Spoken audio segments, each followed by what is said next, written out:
Welcome to another not so quick thought if you're looking at the longer version of this with AFE. My name is Ryan Forster, and I'm Alec Bethurn, Portfolio Manager. So today we're going to talk a little bit about the different resources that go into powering the world, powering America, some of the things that, such as data centers and transportation infrastructure. Given the very large amount of news going on with the Straits of Hormuz. Alec, can you tell, first off, what is the risk to the U.S. itself with an oil shock with less supply? Yeah, so it's a good question. I think there's been a lot of stuff in the news trying to, compare the current situation to what happened in the late 70s when there truly was an oil and energy shock here in the U.S. the last time we were involved in a military situation with Iran. And we had the OPEC embargo. But what's really changed since then is, production in the U.S. has gone up dramatically. And, really today, the Straits of Hormuz or the Middle East really aren't that, big of a supplier to the U.S. energy today as they used to be in the 70s. So, really the impact is really more, at least so far, in places like Europe and particularly in Australia, where they're highly dependent on refineries in Asia who are fully dependent on the type of oil coming out of the Middle East. And, one of the things that's kind of interesting, although, maybe a little bit too much detail, but, we've also learned kind of as we've looked at this stuff that there's a lot of different varieties of oil out there. There's sweet oil, crude oil, all these kind of different varieties. And each set of refineries has really been set up to process that specific kind of oil.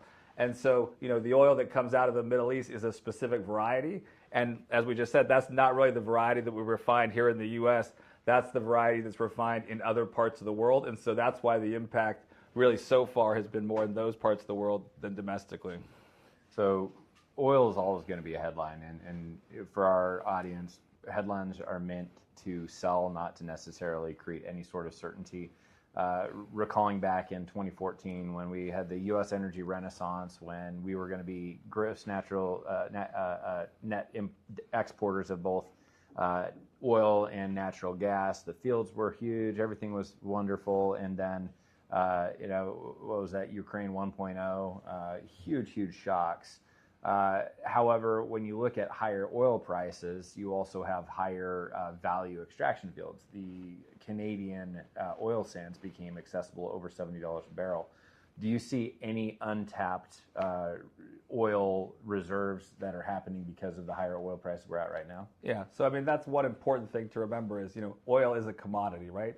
And so commodities, lower prices tend to lower supply, higher prices tend to bring on market more supply. So pretty much what you just said, certain areas where it's uneconomic to drill at $50, $60 a barrel, suddenly when we get up to $90 and $100 a barrel, it becomes economic again. So, traditionally, higher prices will bring on more supply. It's just, in between there's a delta there where, the supply isn't able to come on to lower the price, and you've got those higher prices. And, certainly in this case, potentially more impactful from the perspective of, I think the price shock was more sudden. Even though we'd had that kind of conversation about something going on in Iran involving the U.S., I think people were still somewhat surprised, how quickly that happened. And, I would say maybe the ferocity or velocity of the situation. And so, I do think that one of the big things going on right now is there was a lot of people that have reserves, right? And we've even seen that get released, some of these strategic reserves. The longer this goes on, the more those reserves are going to be drawn down,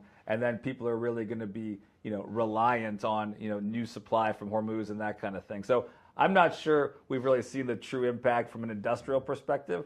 I think that we want to be cognizant of the idea that the longer this goes on, the more likely there might be a real impact. But still domestically, right, we've got that new production, and like Ryan just said, higher prices bring in things like the Canadian oil sands and places like that. So, it's certainly out there. We're certainly cognizant of it and keeping our eye on it. I think the length of the situation is probably what would impact it the most.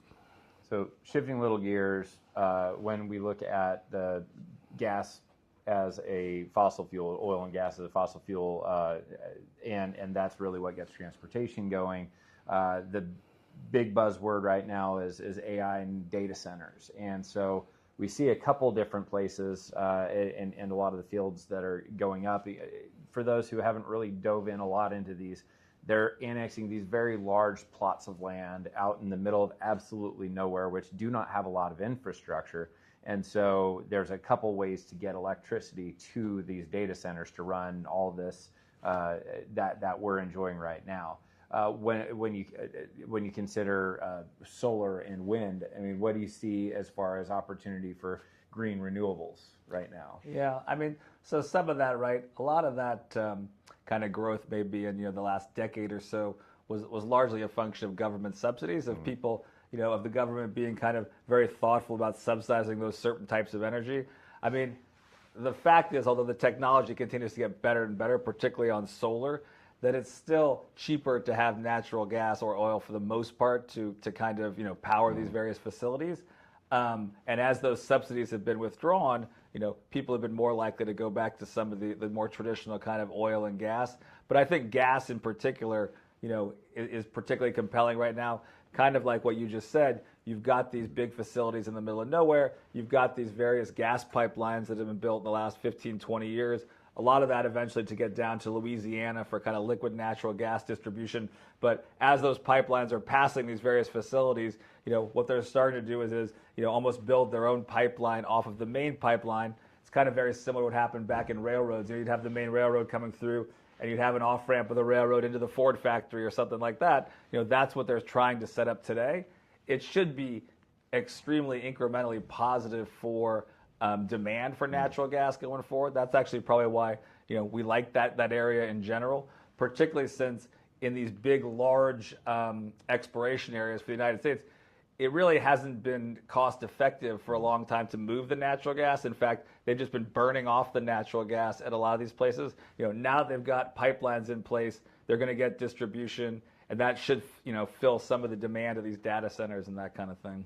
So then when you look at there's a massive demand on the energy, and you'll hear things that we just mentioned: gas for generators, you've got or oil for generators for gasoline, and you have gas powered generators as well. You have solar and wind, which aren't being nearly as effective as we'd really like them to be.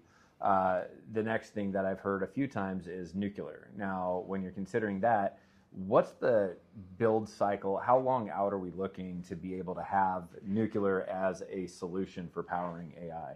Yeah, so I mean, it's definitely in the process, but it's kind of one of those things where everybody gets very excited about it, and there really isn't a functioning prototype built yet. But there are actually several public companies that are out there that are in that space. They're essentially localized nuclear generators. So I mean, it would be a pretty spectacular kind of innovation for energy as a whole if these various, if the big mega guys like, Facebook, Amazon, those guys could actually have these data centers powered by mini nuclear, equipment. The other thing that's happened recently is people have again kind of gotten more comfortable with nuclear. Like I think they just announced they're going to put a big one in San Luis Obispo in California, keep that online for another 40 years. So people have started to get more comfortable again with the idea of using nuclear. And it certainly seems like there's a lot of investment dollars coming into that space to build these kind of localized mini nuclears. But when I say that, those are still 2031, 2032 kind of events. So that brings us back to, over the next 5 years, there's a lot of demand coming.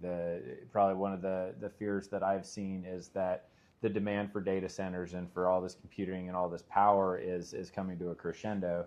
And unless we find a way to fuel the energy, production can heavily slow down. We could come into some major bandwidth issues. What do you think what do you think is the top way to achieve that energy need right now?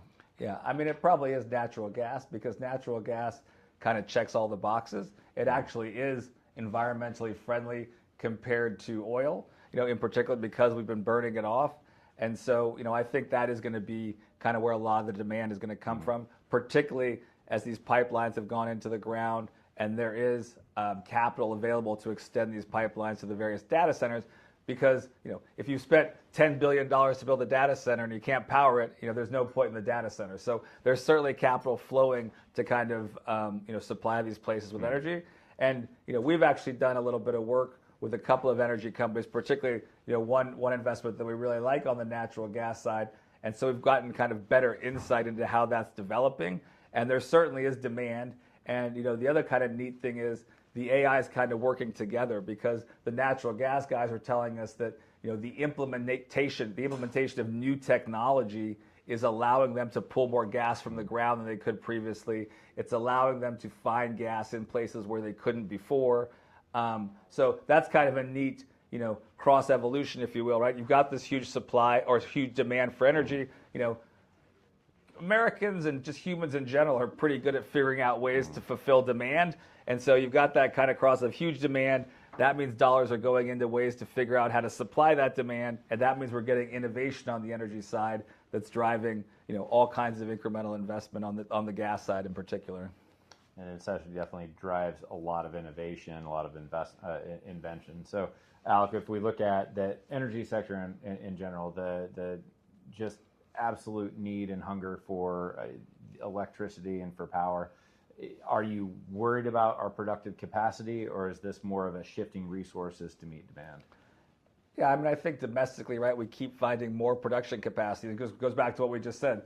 Engineers are incredible. Engineers tooled with AI resources that are allowing them to, shorten that cycle of innovation are even better, right? And we're seeing it kind of across the board that, all that demand is driving more innovation. That's leading to more supply.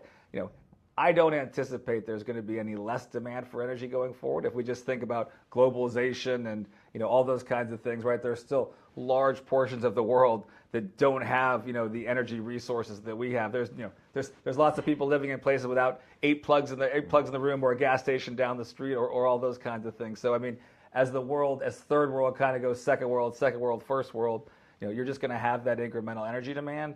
And that's the reason why we need to keep coming up with mini nuclear or wind or all those other kinds of things, because oil and gas aren't going anywhere, but we need all the other stuff too to kind of satisfy the demand, I think. No, for sure. So recapping, there's a lot going on in the energy sector, good, bad, and ugly. When you look at what's going on in the Middle East with Straits of Hormuz, when you look at just the innovation that's happened over the last decade, over the last years, and what's happening over the last weeks. So, I would love to hear your thoughts. You can always message us, call us, and email us that information in the below section. But appreciate you checking in for our quick thought. Thank you.